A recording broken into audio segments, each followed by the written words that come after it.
Ibu, bapak, saudari, saudara, rekan-rekan muda, dan adik-adik sekalian, dimanapun kalian berada, bertemu kembali dengan saya Romo Tino SSCC di dalam catatan pesiarah. Seringkali kita dengan mudah mengatakan mereka yang berbeda dengan kita sebagai orang yang tidak beriman, atau bahkan kita mengatakan kafir. Siapakah kita? Tuhankah? Hari ini kita akan diberikan pencerahan bahwa siapapun yang melakukan kehendak Allah, dia di pihak kita, dialah saudara kita. Jangan sekali-kali kita menghakimi karena mereka berbeda. Sebelum kita mendengarkan permenungan dari catatan pesiarah, marilah kita membuat tanda kemenangan Kristus. Dalam nama Bapa dan Putera dan Roh Kudus. Amin. Allah Bapa Maha Penyayang, kami Kau ciptakan sempurna dalam kasih dan kebaikan. Semoga kami bisa menjadikan dunia ini kediaman yang membahagiakan. Bantulah kami untuk menyadari akan peran dan fungsi kami di dalam hidup bermasyarakat. Bantulah kami agar kami pun mampu untuk melakukan tanggung jawab kami di dalam persiarahan hidup kami. Demi Kristus pengantara kami. Amin. Ibu, bapak, saudari, saudara, rekan-rekan muda, dan adik-adik sekalian yang terkasih di dalam Yesus Kristus. Jika kalian membaca pada bacaan hari ini dari kitab Kejadian, kita tahu mengapa Tuhan menciptakan penolong. Tuhan mengatakan, tidak baik kalau manusia itu seorang diri saja. Artinya bagaimana?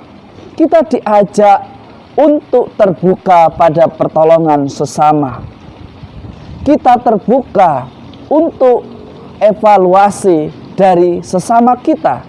Jangan kita merasa paling hebat. Jangan kita menjadi pribadi yang anti kritik. Jangan kita juga menjadi pribadi yang mudah menghakimi orang lain karena berbeda pandangan. Karena kita merasa takut akan diambil alih tentang kekuasaan kita atau tentang kepemimpinan kita. Jangan takut.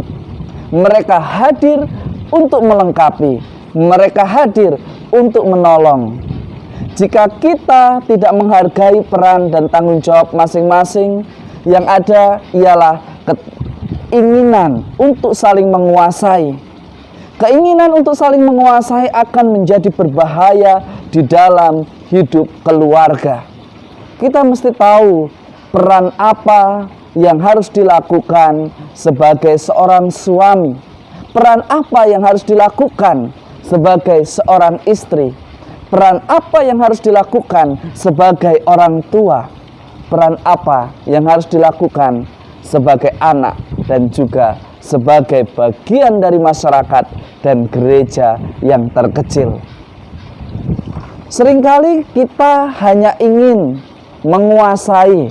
Seringkali kita hanya ingin bahwa kita dihargai, sehingga kita kadang kurang bijaksana di dalam berkata-kata.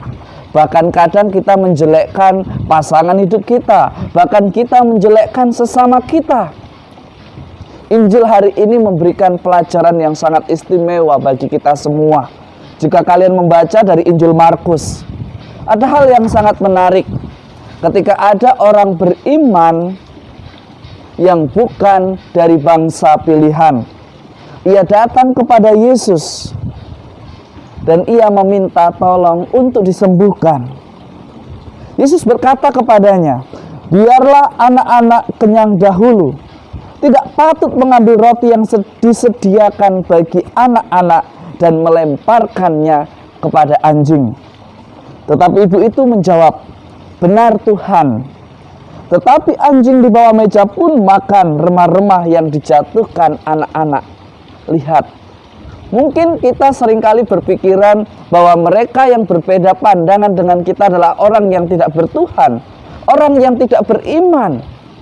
Tetapi kadang mereka justru imannya lebih besar daripada kita, imannya jauh lebih baik daripada kita, sikap moralnya lebih bermoral daripada kita yang mengaku diri sebagai orang yang beragama. Ibu, bapak, saudari, saudara, rekan-rekan muda dan adik-adik sekalian, jangan mudah mengatakan kafir. Jangan mudah mengatakan bahwa itu salah.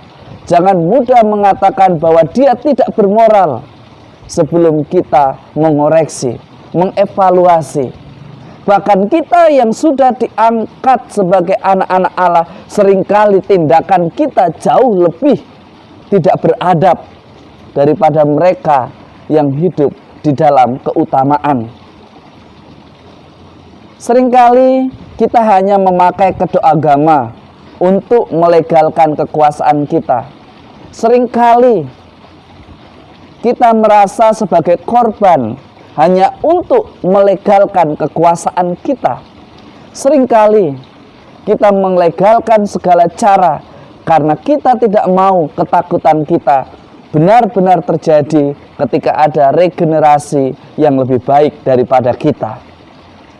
Saudari-saudaraku yang terkasih, Allah menciptakan penolong.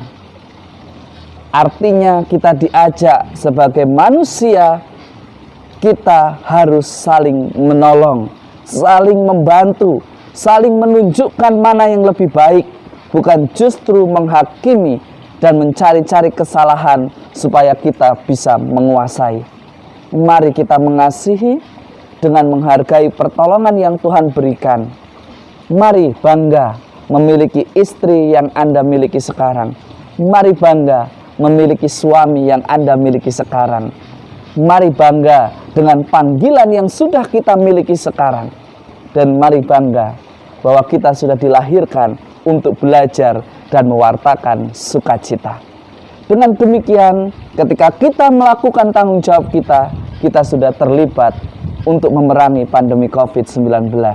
Minimal perkataan kita, perbuatan kita tidak membuat gaduh, tetapi kita menyuarakan kesetiaan di dalam membuat protokol COVID-19 berjalan di dalam hidup kita. Dan akhirnya kita pun menjadi berkat yang mendamaikan dan menjadi warta keselamatan. Semoga berkat Tuhan senantiasa melindungi dan memberkati kita semua, dalam nama Bapa dan Putera dan Roh Kudus. Amin. Saudari-saudaraku, rekan-rekan muda dan adik-adik sekalian yang terkasih, mereka yang berbeda bukan berarti mereka lebih buruk daripada kita. Kadang karena perbedaan itulah kita menjadi kaya, kita menjadi belajar, dan kita pun menjadi lebih bijaksana. Maka hargailah, jadilah penolong yang membawa sukacita dan menghantarkan manusia untuk memuliakan Tuhan kita. Selamat beraktivitas, Tuhan memberkati. Amin.